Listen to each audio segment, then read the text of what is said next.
الشيطان الرجيم بسم الله الرحمن الرحيم. À tous les azadars de Imam Hussein alayhi salam, Assalamu alaikum wa rahmatullahi wa barakatuh.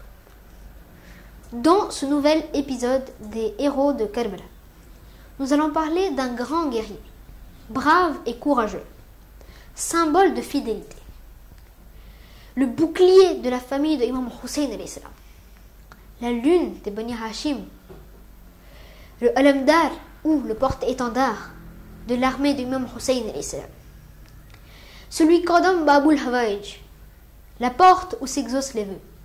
Je veux bien sûr parler de Hazrat Abul Fazl Abbas alayhi salam.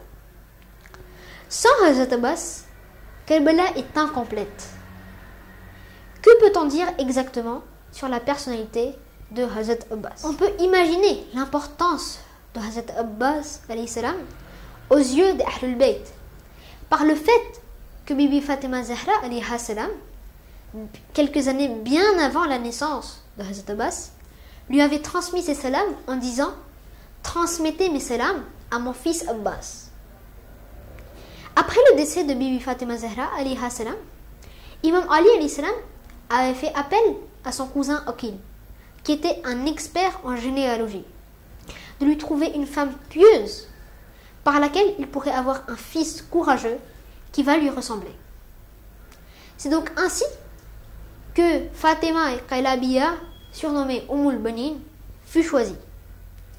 Elle a toujours traité les enfants de Bibi Fatima Zahra alayhi salam comme des princes et des princesses, et elle se disait servante des Ahlul Bayt. À la naissance de Hazrat Abbas, il s'est passé une chose étrange que j'aimerais vous faire part. Quand Hazrat Abbas est né, sa mère était inquiète car il n'ouvrait pas les yeux. On appela alors Imam Hussein alayhi salam. Et quand il le prit dans ses bras, Hazrat Abbas ouvrit tout de suite les yeux.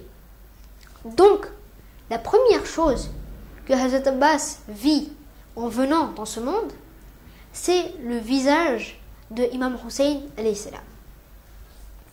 Durant toute sa vie, Hazrat Abbas alayhi salam suivait Imam Hussein partout où il allait, comme son ombre.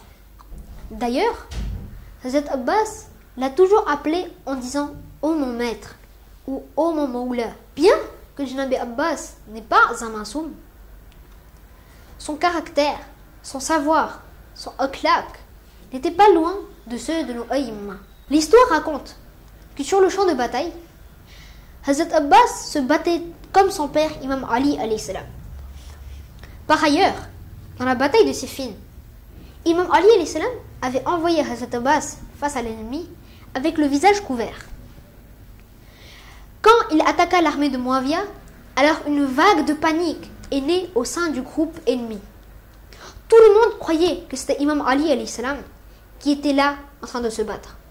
Mais quand Imam Ali alayhi salam dévoila le visage du combattant, c'est là que les gens ont reconnu la force de Hazrat Abbas alayhi salam. Durant le voyage de Medina à Karbala, les enfants et la famille de Imam Hussein alayhi salam étaient toujours tranquilles tant que Hazrat Abbas restait à leur côté.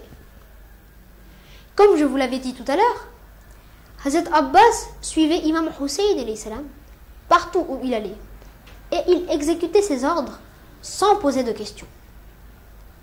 On raconte que la nuit de Ashura, Shimr avait proposé à Hazrat Abbas et à ses frères que s'ils quittaient le groupe de Imam Hussein alayhi salam, alors ils auront une protection.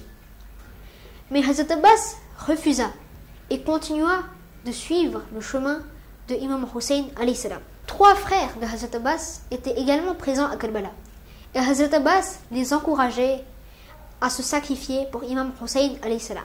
Le jour de Ashura, après les compagnons, c'était au tour des jeunes de Bani Hashim d'aller se sacrifier. Le dernier qui restait était Hazrat Abbas alayhi salam. Imam Hussein alayhi salam ne lui permettait pas d'aller faire le combat, mais plutôt faire le maximum pour apporter un peu d'eau aux enfants assoiffés. Hazrat Abbas alayhi salam prit la gourde de Bibi Sakina alayhi salam et se dirigea vers le Nahr Furat. Arrivé là-bas, il remplit sa gourde, mais sur le chemin du retour, les soldats de Omar ibn Saad commencèrent à l'attaquer. Hazrat Abbas prit la gourde de Bibi Sakina alayha salam et se dirigea vers le Nahr Furat. Il remplit la gourde, mais sur son chemin de retour, les soldats de Omar ibn Saad commencèrent à l'attaquer. Hazrat Abbas se défendait tout en protégeant la gourde de Bibi Sakina alayha salam. Quand soudain, par surprise, un soldat arriva par derrière et lui trancha le bras droit.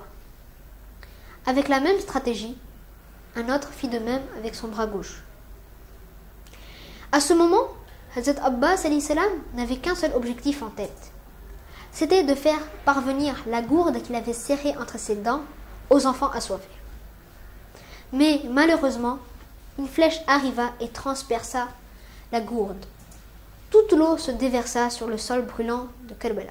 Les ennemis lui donnèrent alors coup sur coup, et Hazrat Abbas tomba de son cheval sans ses bras.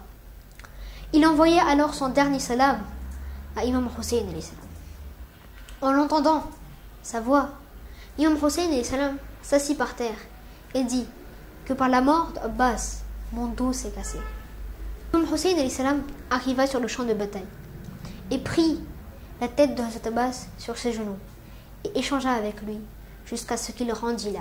Cher Azadar, demandant à Allah subhanahu wa ta'ala, par l'intermédiaire de Hazrat Abbas alayhi salam, Babul Hawaïj, de nous donner le tawfiq afin de pouvoir suivre les pas de nos Ahlul Bayt. Et par le wasilo de Hazrat Abbas alayhi salam, demandons d'exterminer à jamais cette maladie du coronavirus qui sévit dans le monde et qu'il protège tous les croyants. Wassalamu alaikum wa rahmatullahi wa barakatuh.